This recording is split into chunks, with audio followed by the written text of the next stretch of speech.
এয়া বিহ জলকীয়া দিয়া হ'ব, ধনিয়া, পিঁয়াজ, এইকেইটা বস্তু দি একদম পূৰা শলাটো দি চব বনোৱা যাব আজি। এই মোৰ মাংস বইল কৰি ৰেডি, এয়া শলাত দিয়া যাব সেইখিনি। এইটো পুৰি থকা হৈছে, একদম মজা আছে।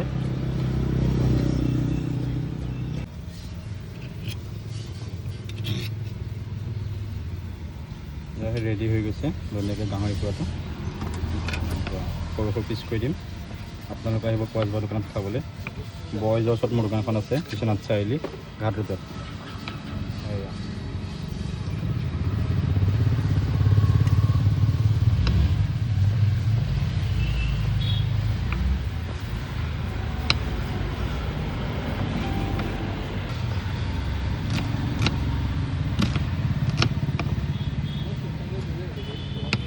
ধনিয়া পিঁয়াজ দিলোঁ ধুনীয়াকৈ। এইটো বিহ জলকীয়া দিম, মজা বিহ জলকীয়া জ্বলা হ'ব, টেষ্ট একদম। এইটো চাহ একদম ৰেডি।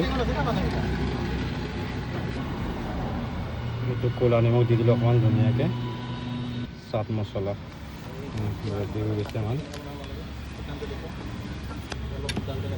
আৰু অকণমান নেমু চেপি দিম, এয়া মজা টেষ্টি হ'ব। আহিব আপোনালোক, খাব, সোৱাদ ল'ব পঁইজবৰ দোকানত গাহৰি খোৱা স্মকত। ৰেডি চাওক, মজা হৈছে একদম।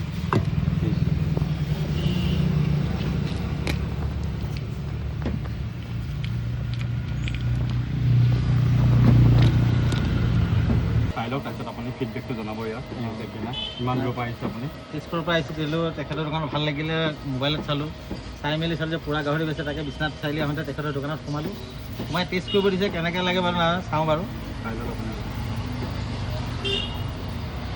ভাল হৈছে, নিমখ চিমখ ধুনীয়া হৈছে, সুন্দৰ হৈছে। আৰু কি ক'ম, তেখেতে বাকীখিনি কওক আৰু। এবাৰ আহিছিলে আমাৰ দোকানলৈ, প্ৰথমতে তেজপুৰৰ পৰা আহি সোমাই গৈছিলে, তাৰপৰা এবাৰ আহি সোমালেতো দেখিলে সেইকাৰণে খাই গ'লে। আৰু খুব ভাল লাগে এইটো খাই পেলাই। বিশেষ মই খুব ভাল পাওঁ এইটো গাহৰিটো খাওঁ, সপ্তাহত নহয়তো 4 দিন হ'লেও খাওঁ তেজপুৰত কিনি। মোৰ প্ৰিয় গাহৰিটো দেই। আপোনালোকো আহিব, সকলো যদি আহে চিনি পাই আহিব ইয়ালৈ, খাব, খুব সুন্দৰকৈ তেখেতে বনাই, ভাল লাগিব।